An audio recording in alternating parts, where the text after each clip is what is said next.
వైపు పహల్గామ్ దాడి తర్వాత పాకిస్తాన్ హీరోయిన్ ఇమాన్విని సోషల్ మీడియా టార్గెట్ చేసింది. ఆమె నటిస్తున్న సినిమా ఫౌజీని బ్యాన్ చేయాలని నెటిజన్లు డిమాండ్ చేస్తున్నారు.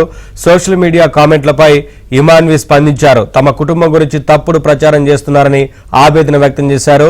ఉగ్రదాడిలో అమాయకులు ప్రాణాలు కోల్పోవడం బాధగా ఉందని ఓ ప్రకటనలో తెలిపారు. హింసాత్మక చర్యలను తీవ్రంగా ఖండిస్తున్నట్లు వెల్లడించారు. తాను హిందీ, తెలుగు, గుజరాతీ, ఇంగ్లీష్ మాట్లాడే భారతీయ అమెరికన్ గా చెప్పుకొచ్చారు. తాను అమెరికాలోని లాస్ ఏంజలీస్ లో పుట్టినట్లు పేర్కొన్నారు. ఇమాన్వి హీరో ప్రభాస్ నటిస్తున్న ఫౌజీ సినిమాలో హీరోయిన్ గా నటిస్తున్నారు.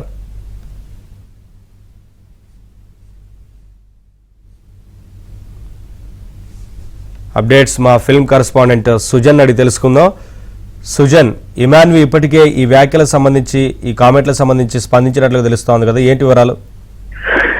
కాశ్మీర్ ఉగ్రదాడి అనంతరం పాకిస్తాన్ కి సంబంధించిన నటీనటులు గాని వారికి సంబంధించిన ఏవి కూడా వాళ్ళు ఎక్కడున్నా సరే ఆ సినిమాలని కంప్లీట్ గా బ్యాన్ చేయాలని చెప్పేసి నిన్నటి నుంచి కూడా సోషల్ మీడియాలో విస్తృతంగా చర్చ అయితే నడిచింది. ఈ క్రమంలోనే ప్రభాస్ ఫౌజీ సినిమాలో హీరోయిన్ గా ఇమాన్వి నటిస్తున్న క్రమంలో ఆమె తండ్రి పాకిస్తాన్ కి సంబంధించిన మిలిటరీలో పనిచేస్తున్నారు. ఆమెను ఆ సినిమా నుంచి తీసివేయాలి, లేదంటే ఆ సినిమాని బ్యాన్ చేయాలి అనే కోణంలో కూడా నిన్న విస్తృతంగా ప్రచారం జరిగింది. అయితే తాజాగా ఈ ప్రచారం మీద ఉదయం ఇమాన్వి ఒక ప్రకటన విడుదల చేశారు. తాను పాకిస్తాన్ కి సంబంధించి తన కుటుంబానికి ఎలాంటి సంబంధం లేదు, తాను కాలిఫోర్నియాలో పుట్టాను, అక్కడే పుట్టి పెరిగి అనంతరం ఇక్కడ గాయనిగా, నర్తకిగా, అలాగే నటిగా కూడా భారత్ లో తాను కెరీర్ ని స్టార్ట్ చేయడం జరిగింది అని చెప్పేసి విషయాన్ని ఆవిడ ప్రస్తావించడం జరిగింది.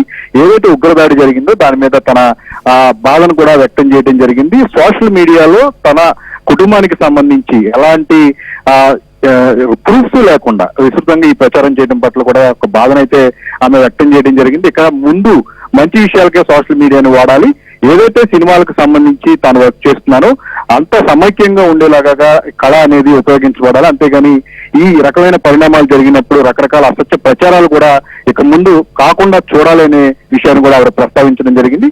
ఈ ఇమాన్వి ప్రకటనతో ఒకసారిగా అంటే నిన్న జరిగిన విస్తృత ప్రచారానికి కూడా ఒక ఫుల్ స్టాప్ పెట్టినట్లయితే మనకు ఇక్కడ కనిపిస్తూ ఉంది. Thank you Sujan.